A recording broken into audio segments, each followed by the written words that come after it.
me say this slowly. I forgive you, baby, for anything but that. Yeah, yeah. I can't take what you give me. Go down easy on my soul, yeah, on my soul.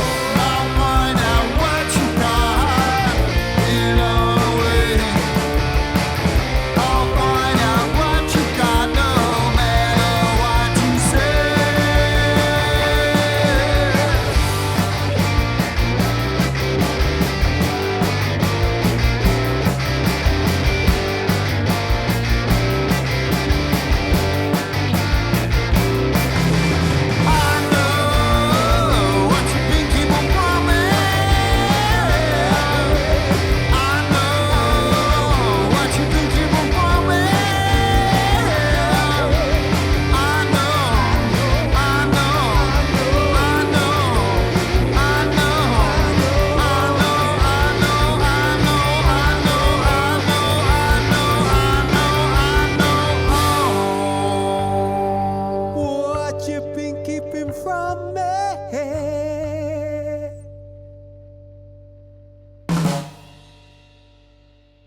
Welcome to the podcast. Thank you very much, Ted. Thank you very much. Great live session there. Thoroughly enjoyed recording that and watching yours. Nice one. Thanks very much. How's it going in the Strawberry Mynde's world at the minute? Good, I think. We've got a few decent gigs lined up. We've got a new record coming out on Chiputa Records from Portugal, sometimes towards the back end of the year. So yeah, things are moving up a notch. Yeah. Most of this year we've spent defining a sound. It's been getting to know each other's ideas better, you know. I'm really enjoying that. Tell us a bit about the history of the band, because you've been going for a wee while now. So how did you get together? How did you meet each other? We supported a band Stu was playing, and then our drummer disappeared, so I tapped Stu to play drums, and then we got Dave on board. But the band is an idea. It's been going since about 98 in my head, doing stuff. But really, it's only just kind of gelled together in the last 4 years, into kind of where we wanted, like what it sounds like in my head now sounds a bit like where we are. The three of us put everything into it. It's not just one person pulling everybody along and, you know, doing stuff. The three of us work as a team. And it's rare, you know.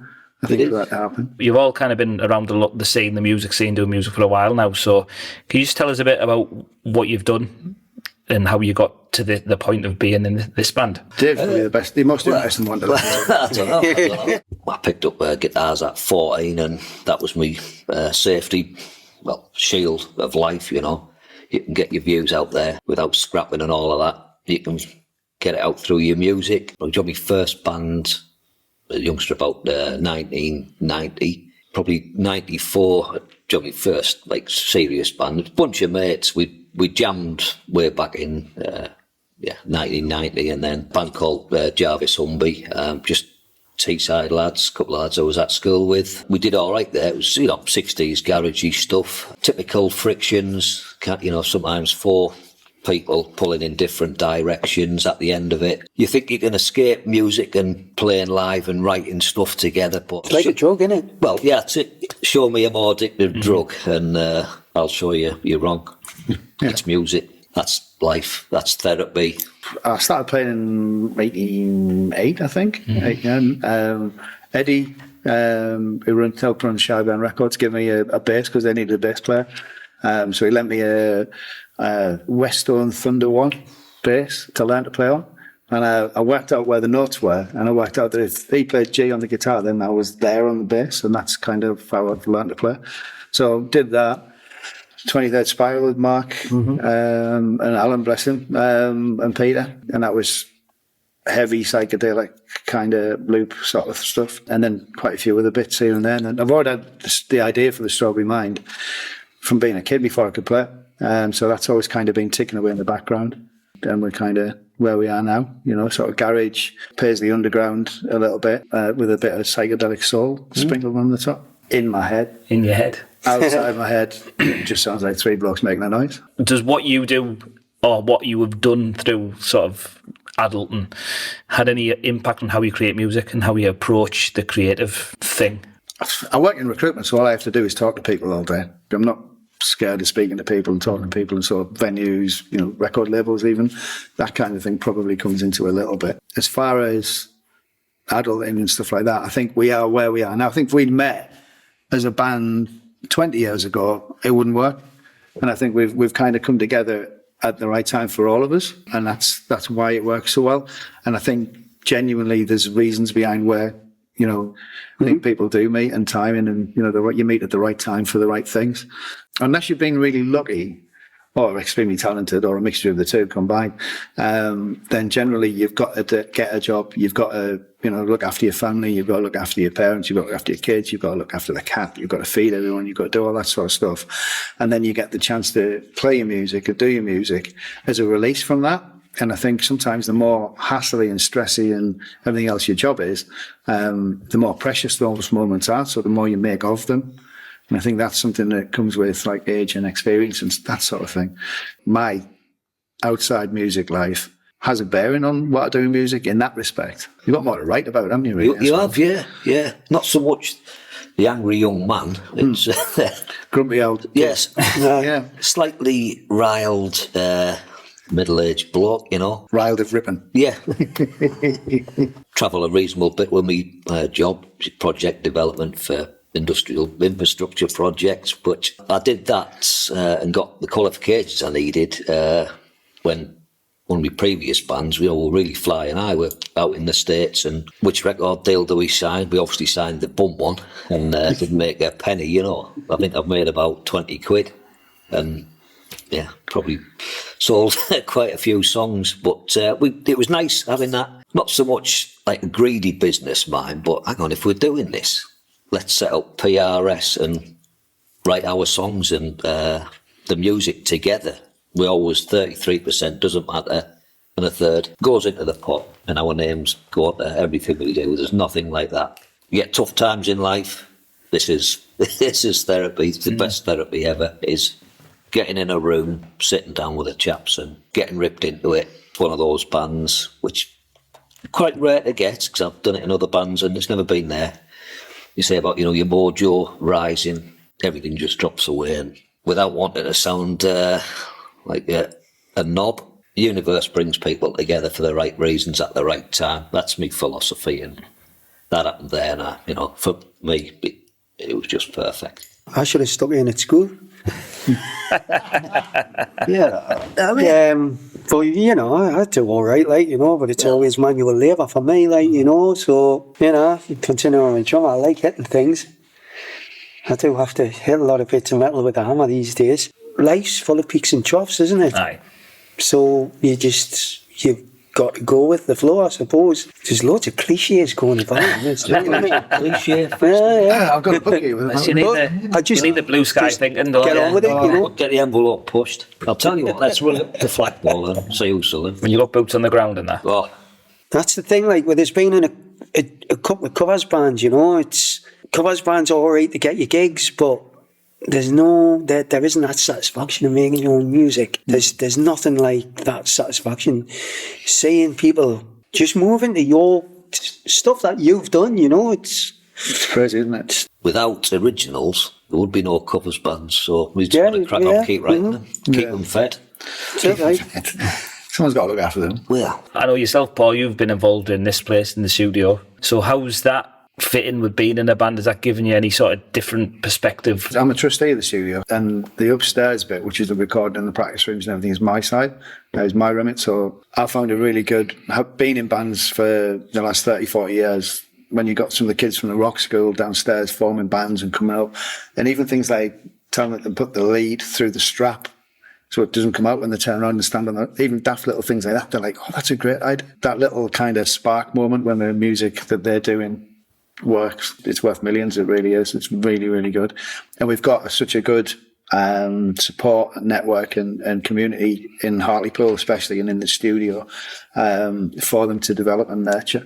I think it's really good. But what also is important is it's not just kids. There's people our age, there's people older than us use the studio. There's a voiceover for a film being done here. There's teaching. We've got drum teachers in. There's a gap for a piano teacher if anyone wants to do it. Guitar teaching, bass, a lot. It's really good. The other trustees and the volunteers and the designated officers have got a lot of energy that's getting put into the place, and we're seeing a lot of development. So it's got a new lease of life, which I think is great. Every musician, I think, needs a home, as in a musical home. And there's so many good bands coming out in the area now. I mean, not just Hartlepool, right across the Teesside region, and further north as well. You know, I think it's such a overlooked area, the northeast, for a lot of things, but especially for music. People can probably name 4 or 5 bands from the northeast if they include the Animals, and that's not right compared to the amount of bands that are out there and the amount of work and the amount of grassroots stuff that goes on. But people need to be backing that by turning up to gigs, by downloading people's stuff when they release it, follow the Facebook page, follow their Instagram, and give people a bit of encouragement. You know? Yeah, and buy a t-shirt, buy a bit of merch. It's about supporting the music and the stuff that you do, with, especially with these podcasts and things. It's great for bands. How often do you get the opportunity to do a live set and then actually have a bit of a chat with someone about it? And you don't, do you? Try to suck your gut in the right places. We played with a band the other week here called the Fallen Leaves from London. They came to here and they couldn't believe the facilities that we had. They said there's nothing like that in London. So it's important that we keep it going. It's important that we push it. I suppose it's not even just the musicians community. Like you mentioned the volunteers. Yeah. So you've got people that aren't necessarily musicians but love music, and to be able to be a part of the wider community, even just by sitting and taking money at the door. Working the bar. And, we've got the Young Hung Monkey squad doing the lights and sound and learning that from Connor and Dion. And that's the next generation coming through. But we've also got other people who've got a lot of life experience coming in and doing that as well. The thing that hits the nail on the head really is what you mentioned there, is the word community. Yeah. It's like bringing people together. And I mean, I don't think I've known a time where we've really needed this to bring people together. Yeah. Like a time in history where we really needed to bring people together, and especially the young'uns, because with what goes on and stuff like that, it's great. It's fantastic. Long may it continue. So between yous, if you could take away a highlight from your musical experiences, what would the highlight necessarily be? For me, this unique creativity. I think for me the biggest thing is our EP came out on Rogue Records last year. Getting our names together on an actual piece of vinyl that existed, and on a really cool record label as well. That's the thing that does it for me. There's a pinnacle so far is that actually physically existing in the real world. Any lowlights, anything that you think, that sucked. Well, we did try some light earlier. That was big. I forgot the words. We've had a few bits where you play a gig and there's like 10 people and their dog turn up, and that's only because there's 2 support bands on. Those are 8. There's 8 of them. So they're a little bit disheartening. We've had, in the Strawberry Mynde history, there's been a few bits where it's been really disappointing, where things haven't worked out, people haven't worked out, that kind of thing. But it's so insignificant compared to how good things are and how positive things are with us. I think it's just like, forget that. This is good. As a band, we haven't got to worry in the world, really. The best thing about it all is when someone says, I really like that. And I almost feel like apologising. It's like, I'm really sorry that you like that. That's something we did, I don't know, it seems like as soon as you stop pushing and fretting and worrying, how's this going to be taken? Is this song good enough? Yeah, is this the right shirt? Yeah. As soon as you seem to stop doing that, it just seems to drop out the sky, So if someone came up here, like happens all the time, and said, you guys are amazing, in your humbleness, what would you tell them to go and listen to that's actually good? There's so much good stuff that, you know, we the Thanes, anything Lenny's been involved with. And Angus. And the Maharajas from Sweden. We played over in Sweden last year as part of the International Pop Overthrow. Speaking of David Bash, he's lovely as well. And we played a bar called Encore in Stockholm, run by Stefan, who's a lovely guy as well. And the Maharajas were on the bill, and we were like little kids at the front. They were so good, weren't they? They're such a nice guys as well. But they've been doing this same sort of period. It was a bit longer, really. Yeah. The Maharajas like early 2000, probably. But they're so good at it. And then they've done, you know, before that, the Stomach Mouths, the Answers in the Stomach Mouths, and people like that. So there's been a lot of stuff that's made us sound like what we sound like. So if you like us, in answer to your question, then go and listen to Rain Parade, go and listen to the Pebbles compilations, listen to the Stooges, definitely any of those. Sensation Seekers from Scotland, they're great. Anything Angus was doing. Well, anything Angus touches was pretty much golden anyway. Anything Calvin's involved with as well. There's some great bands up in Scotland that we know that we play down Newcastle way with as well. Really good. Sometimes just played with Screaming Kick, didn't we? Yeah, Screaming Kick are incredible. There's a good scene out there. Yeah, there really is. Scene here, just get it all together. Across the UK, there's pockets of sort of garage, 60s style influenced music. That's very broad, for one of a better church kind of thing. There's pockets all over the country. And then, you know, there's bits where there's quite a lot of like Beat Bespoke in London or Hastings, isn't it? There's quite bits where people get together, but there are pockets everywhere of it. And it's great. I love it, you know. We've already touched on the local community, but didn't really name drop any bands. So what bands are doing cool things locally? Locally, Pretentious are brilliant. Pretentious band are really, really good. I hope Tristan's arm gets better very soon. I like them. Lurcher, the Hartlepool bands I know, Lurcher. Really good. They've got a really cool Perubu kind of vibe going on, I think, which is nice to listen to and work with. Leaders of Men, which is great because they're practicing here on a Sunday usually. That's usually my Sunday afternoon because the kids have got to be in, making sure they're okay. But they're absolutely great, full of punk rock energy. It's like having 3 Tiggers in the same room, in the same band. So they're good fun. Honestly, there must be 10 bands at least in Hartlepool that are doing really, really good stuff, and outside the town as well. It's a good time to be around. It is, and they're different. This is the thing that's really good.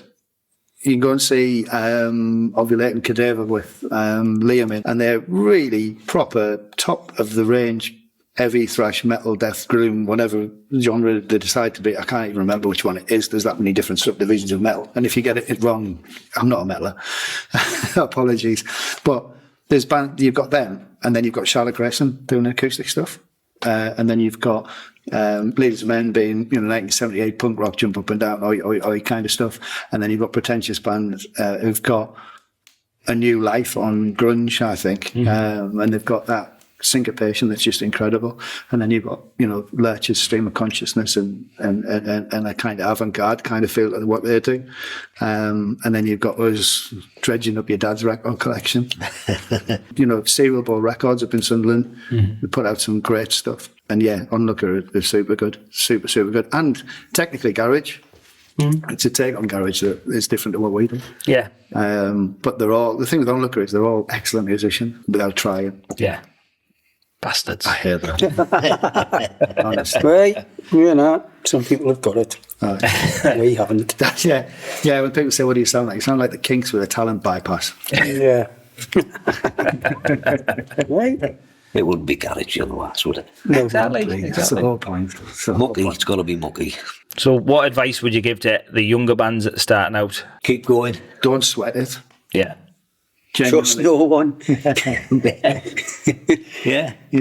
Don't sweat it, and don't let little things stay little. Yeah, because that's one of the biggest things you see. Because I obviously spend a lot of time with young bands, and they get so head up because it's all so important, and they've got all that potential in front of them, and they know that.